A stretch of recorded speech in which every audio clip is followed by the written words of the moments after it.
Hello, today I'd like to talk about multiplayer events.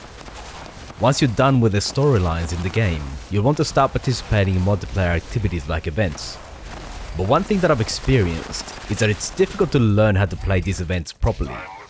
The issue is that they're public, so you get a mix of experienced and new players. The experienced players tend to know these events well and just tick off the objectives before new players have a chance to get their bearings. So the only way new players can learn how to play these events is to just keep doing them over and over again and slowly learn how to do them properly. But you still commonly see players that are level 100 that don't seem to have learned yet, and I wanted to put together a guide so you don't have to learn from trial and error.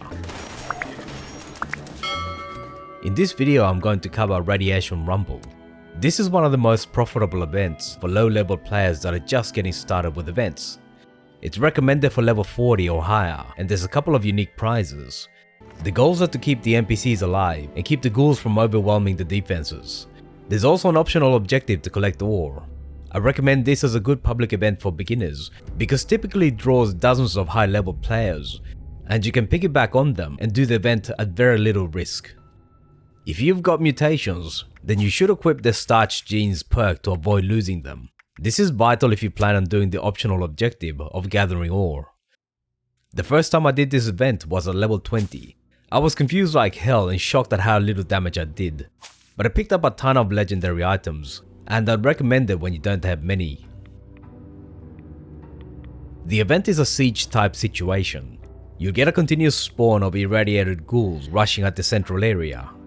An important point is to wait as long as possible before starting the event. That will allow as many players as possible to join, and the more players, the easier the event will be. That's where you deposit ore. And over here are some decontamination archers. Once the mission starts, they'll activate, and you can use them to clear your radiation after collecting ore. There's also a number of NPCs that you have to protect.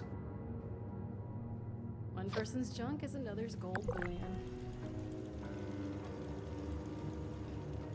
There'll be a couple in the side areas too, and there's a workbench that you can use after the event is done.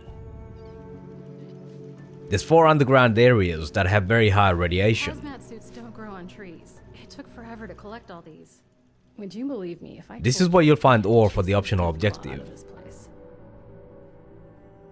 It doesn't matter how much protection you have, you're going to pick up lots of radiation.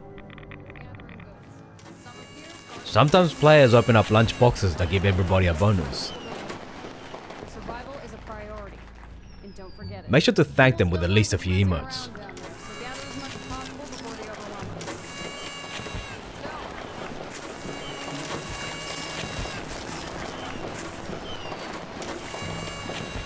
You get a few nice bonuses for an hour, but the most important is the extra experience. When the mission starts, you'll see the objectives on the top right. You can see the health of the NPCs and how much ore you've collected. Collecting ore spawns better legendary enemies, which means better legendary drops when you kill them, and gives better event rewards. You have to make sure to keep an eye on your health bar, because it's very easy to just die from too much radiation. If you die, you'll respawn at the entry, so there's no major penalty, other than just wasting a bit of time.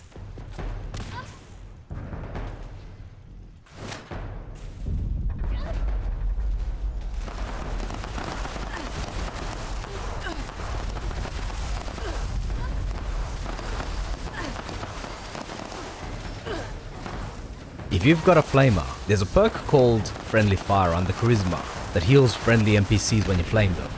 It's useful for any situation where you have to keep NPCs alive.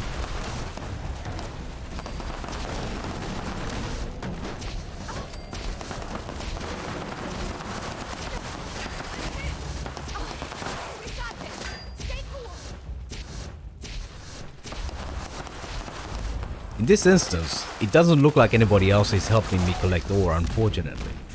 You can take that as a sign of how few people seem to know how these events should go. Ghouls can also spawn inside the perimeter, so keep an eye on the side corridors.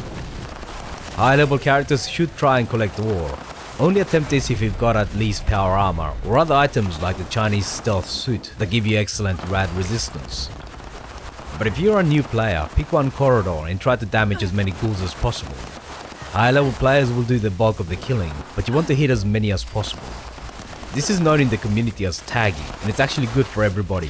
Enemies tagged by people from multiple teams will maximize the experience everybody gets. Fallout 76 doesn't have kill stealing, and you actually want others to shoot your targets. You'll get experience just from being near to the enemy killed, so if you want, you can just stand around and go up a few levels. But if you tag them, you'll also get items allocated to you, even if you're not the one killing them. So your goal as an early player should be to tag as many enemies as possible to max the experience and legendary loot you get. In this mission I made the mistake of collecting loot as I moved, and that over encumbered me so I couldn't sprint. Unfortunately it meant that we didn't reach the final reward level because I couldn't move fast enough.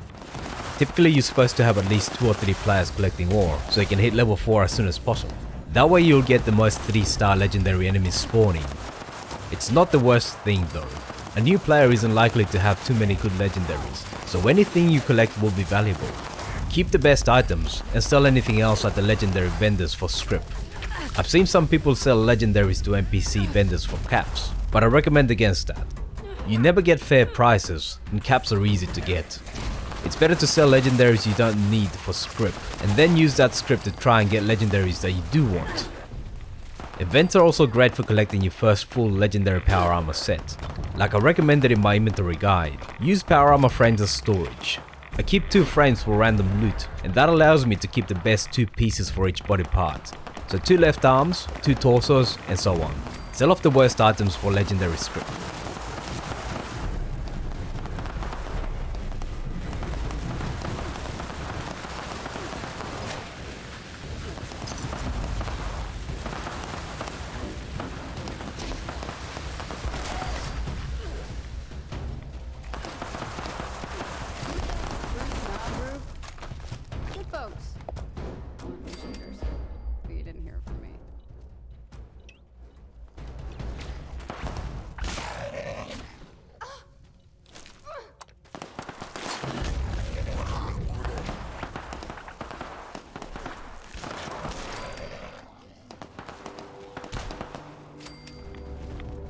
If you've got some radiation damage left, there's an arch that you can use near to the exit as well as another workbench.